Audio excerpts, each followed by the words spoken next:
चलिए जानते हैं आज की देश और दुनिया की सिलेक्टेड काम की और बड़ी खबरों को सिर्फ 10 मिनट में। लेकिन अभी तक आपने इस वीडियो को लाइक नहीं किया है तो भी लाइक कर दीजिए और चैनल को भी सब्सक्राइब कीजिए। तो इसी बीच बढ़ते हैं दोस्तों अपनी अगली खबर की और संदेश खाली के दरिंदों को बचा रही राज्य सरकार, ममता पर बरसे अधीर रंजन चौधरी। एक जानकारी के मुताबिक पश्चिम बंगाल में संदेश खाली को लेकर सियासत जारी है। इसी बीच पश्चिम बंगाल में कांग्रेस सांसद और अधीर रंजन चौधरी ने सीएम ममता के खिलाफ बड़ा बयान दिया है। उन्होंने कहा कि राज्य सरकार संदेश खाली के दरिंदों की मदद कर रही है। उन्होंने कहा सीबीआई अकेले अपने दम पर सारे अपराधियों को नहीं पकड़ पाएगी। ये राज्य सरकार संदेश खाली के दरिंदों की मदद करती है। राज्य सरकार ने उन दरिंदों को पाला है। बंगाल में दरिंदों का राज है। जान लेते हैं दोस्तों अपनी अगली खबर के बारे में। Bigg Boss winner Munawar Faruqui ने सचिन तेंदुलकर को किया आउट तो ग्राउंड में छा गया सन्नाटा। एक जानकारी के मुताबिक पूर्व भारतीय दिग्गज सचिन तेंदुलकर तकरीबन 10 साल पहले इंटरनेशनल क्रिकेट और आईपीएल को अलविदा कह चुके हैं, लेकिन मास्टर ब्लास्टर की फैन फॉलोइंग में कोई कमी नहीं आई है। इसी बीच इंडियन स्ट्रीट प्रीमियर लीग के वायरल वीडियो में मास्टर ब्लास्टर सचिन तेंदुलकर बल्लेबाजी करते नजर आ रहे हैं, लेकिन सचिन तेंदुलकर के आउट होने के बाद फैंस का दिल टूट गया है। दरअसल Bigg Boss winner Munawar Faruqui ने सचिन तेंदुलकर को आउट किया। इसके बाद मुनव्वर फारूकी की खुशी का ठिकाना नहीं रहा, लेकिन स्टेडियम में सन्नाटा छा गया। बहरहाल सोशल मीडिया पर वीडियो खूब वायरल हो रहा है। इसके अलावा सोशल मीडिया यूजर्स लगातार कमेंट कर अपनी प्रतिक्रिया दे रहे हैं। इसी के साथ बढ़ते हैं दोस्तों अपनी अगली खबर की और अब सीबीआई करेगी शाहजहां शेख का हिसाब। हाईकोर्ट की फटकार के बाद ममता सरकार ने सौंपी संदेश खाली के डॉन की कस्टडी। एक जानकारी के मुताबिक लंबी उठापटक और हाईकोर्ट के हस्तक्षेप के बाद आखिरकार सीबीआई के शाहजहां शेख की कस्टडी मिल गई है। मंगलवार शाम पश्चिम बंगाल की सीआईडी टीम ने संदेश खाली के आरोपी और टीएमसी नेता शाहजहां शेख को सीबीआई के हवाले कर दिया है।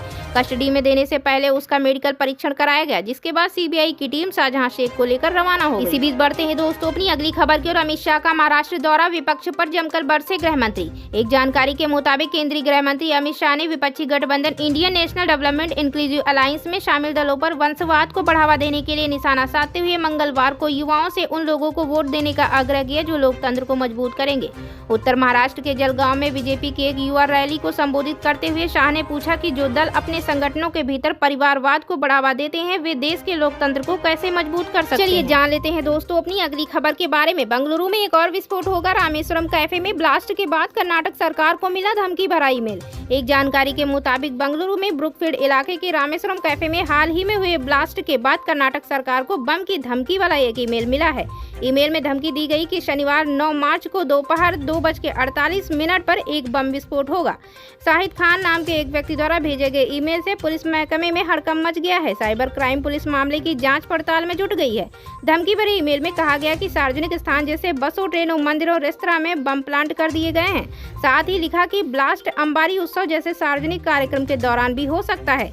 ईमेल में आरोपी ने शहर में बम ब्लास्ट की घटना को रोकने के लिए $2.5 मिलियन की फिरौती की मांग की है। चलिए बढ़ते हैं दोस्तों अपनी अगली खबर की और कमलनाथ के 7 करीबी नेता बीजेपी में शामिल। लोकसभा चुनाव से पहले कांग्रेस को लगा बड़ा झटका। मध्य प्रदेश में कांग्रेस को बड़ा झटका लग गया है। छिंदवाड़ा के 7 कांग्रेस पार्षद बीजेपी में शामिल हो गए हैं। ये कमलनाथ और कांग्रेस के लिए बहुत बड़ा झटका माना जा रहा है, क्योंकि छिंदवाड़ा कमलनाथ और कांग्रेस का गढ़ रहा है। ऐसे में यहाँ लोकसभा चुनाव से पहले बीजेपी का सेंध लगाना कई सवाल खड़े कर रहा है। आपको बता दें कि पिछले दिनों कद्दावर नेता कमलनाथ के भी बीजेपी में ज्वाइन करने की चर्चा थी। हालांकि बाद में उन्होंने अपने इस बयान को खारिज कर दिया था। लेकिन जिस तरह से छिंदवाड़ा में बीजेपी ने सेंध लगाकर कमलनाथ के करीबी नेताओं को अपने पाले में किया है, उसके बाद एक बार फिर कमलनाथ के बीजेपी संपर्क में होने की चर्चाएं तेज हो गई हैं। इसी बीच बढ़ते हैं दोस्तों अपनी अगली खबर की और राष्ट्रपति पद की दौड़ से बाहर होंगी निक्की हैली, रिपोर्ट में दावा। एक जानकारी के मुताबिक निक्की हैली खुद को अमेरिका राष्ट्रपति चुनाव की उम्मीदवारी से अलग कर सकती हैं। वॉल स्ट्रीट जर्नल की रिपोर्ट के अनुसार निक्की हैली बुधवार को एक भाषण में अपनी रिपब्लिकन राष्ट्रपति पद की प्राथमिक बोली को निलंबित करने की योजना बनाई है। अमेरिकी राष्ट्रपति पद की दौड़ में भारतीय मूल की अमेरिकी नागरिक निक्की हैली की टक्कर डोनाल्ड ट्रंप से है। अगर निक्की हैली ड्रॉप आउट करती हैं तो एक बार फिर से राष्ट्रपति चुनाव में डोनाल्ड ट्रंप और बाइडेन के बीच लड़ाई होगी। दौड़ से हटने के बाद निक्की हैली ने अमेरिकी राज्य वर्मोंट में रिपब्लिकन प्राइमरी में डोनाल्ड ट्रंप पर आश्चर्यजनक जीत हासिल की, जो 2024 में व्हाइट हाउस की दौड़ में उनकी दूसरी जीत थी। इसी बीच बढ़ते हैं दोस्तों अपनी अगली खबर की और विजय शेखर शर्मा बनेंगे बाजीगर। पेटीएम को बनाएंगे एशिया की सबसे बड़ी कंपनी। एक जानकारी के मुताबिक भारतीय रिजर्व बैंक द्वारा पेटीएम पेमेंट बैंक पर प्रतिबंध लगाने के बाद अब इसके संस्थापक विजय शेखर शर्मा ने अपनी चुप्पी तोड़ी है। उन्होंने भले ही पेटीएम पेमेंट बैंक के बोर्ड से इस्तीफा दे दिया हो, लेकिन अब उन्होंने पेटीएम को एशिया की सबसे बड़ी कंपनी बनाने का जिम्मा संभाल लिया है।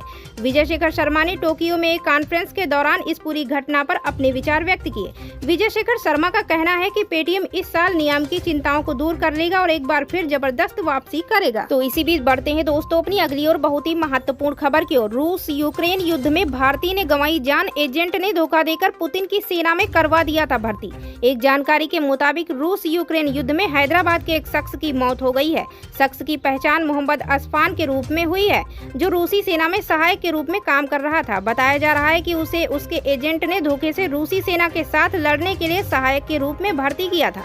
30 वर्षीय मोहम्मद असफान ने रूसी सेना के लिए काम करते हुए अपनी जान गंवाई। एजेंट ने कथित रूप से अन्य लोगों के साथ असफान को भी सहायक के रूप में युद्ध के मैदान में धकेल दिया था। उसके घर में पत्नी और 2 बच्चे हैं।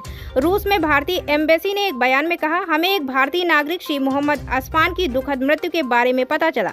हम परिवार और रूसी अधिकारियों के संपर्क में हैं। मिशन उसके पार्थिव शरीर को भारत भेजने का प्रयास करेगा। चलिए बढ़ते हैं दोस्तों अपनी अगली खबर की ओर। पाकिस्तान ने अपने दोस्त को ही लगा दिया 500 अरब का चूना। एक जानकारी के मुताबिक कर्ज में डूबे पाकिस्तान की हालत दिनों दिन खस्ता होती जा रही है। गंभीर आर्थिक संकट के बीच चीन की बिजली कंपनियां देश छोड़ने पर मजबूर हो गई हैं।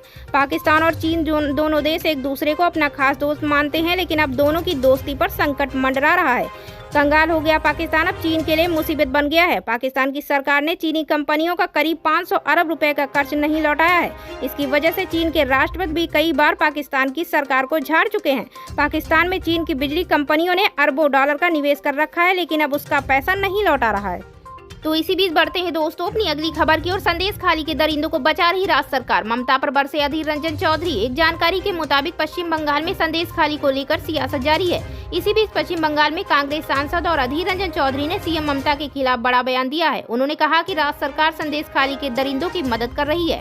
उन्होंने कहा, सीबीआई अकेले अपने दम पर सारे अपराधियों को नहीं पकड़ पाएगी। ये राज्य सरकार संदेश खाली के दरिंदों की मदद करती है। राज्य सरकार ने उन दरिंदों को पाला है। बंगाल में दरिंदों का राज है। जान लेते हैं दोस्तों अपनी अगली खबर के बारे में। Bigg Boss winner Munawar Faruqui ने सचिन तेंदुलकर को किया आउट, तो ग्राउंड में छा गया सन्नाटा। एक जानकारी के मुताबिक पूर्व भारतीय दिग्गज सचिन तेंदुलकर तकरीबन 10 साल पहले इंटरनेशनल क्रिकेट और आईपीएल को अलविदा कह चुके हैं, लेकिन मास्टर ब्लास्टर की फैन फॉलोइंग में कोई कमी नहीं आई है।